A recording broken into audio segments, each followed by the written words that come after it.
मैं शाम, press point news, खबरें विस्तार से।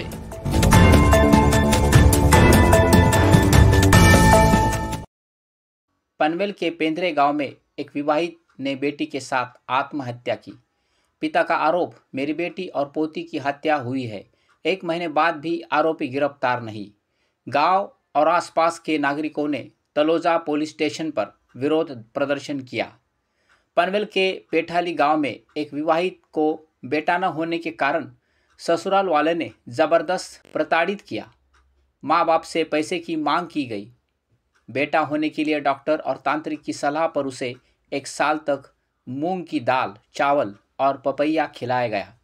ससुराल के अत्याचार से तंग आकर आखिरकार अपने जन्मदिन के दिन ही पेठाली के केनी परिवार की बहू ने अपनी बेटी के साथ फांसी लगाकर आत्महत्या कर ली, जिससे पूरे इलाके में हड़कंप मच गया।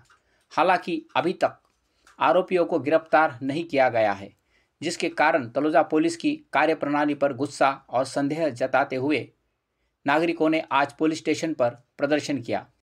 पीड़ित लड़की के पिता ज्ञानेश्वर श्याम पाटिल ने आरोप लगाया है, मेरी बेटी ने आत्महत्या नहीं की, बल्कि मेरी पोती और बेटी की हत्या ससुराल वाले ने की है।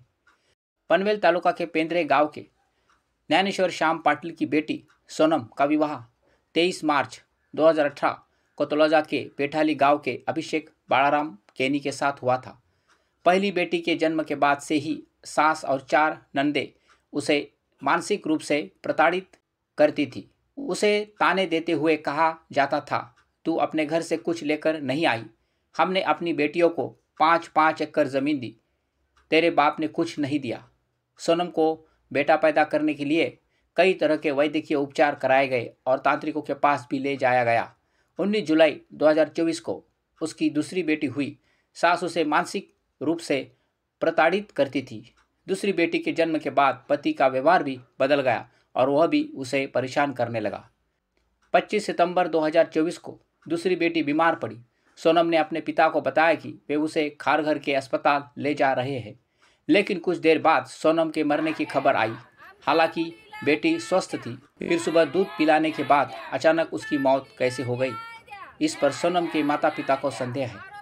30 जनवरी 2025 को सोनम को पेट में गांठ होने के कारण पनवेल के पाटिल अस्पताल में ऑपरेशन हुआ।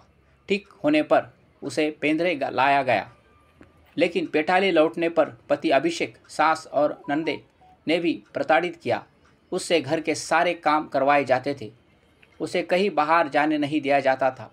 अगर वह माता पिता को फ़ोन कर दी तो उसका कॉल रिकॉर्ड चेक किया जाता था, जिसके बाद वह कॉल हिस्ट्री डिलीट कर देती थी।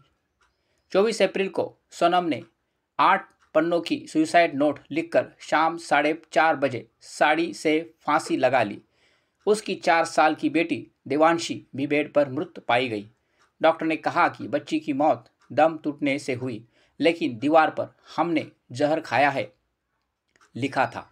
हालांकि यह लिखावट जिससे संदेह और बढ़ गया।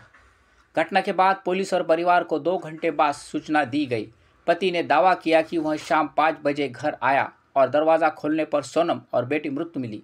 यह भी संदेहास्पद है, क्योंकि दिन दहाड़े कोई आत्महत्या क्यों करेगा।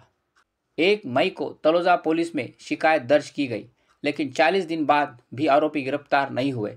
सोनम के पति की 4 बहनों हर्षला पाटिल, वैशाली पाटिल, अर्चना खरात, रूपाली माड़ी को जमानत मिल चुकी है।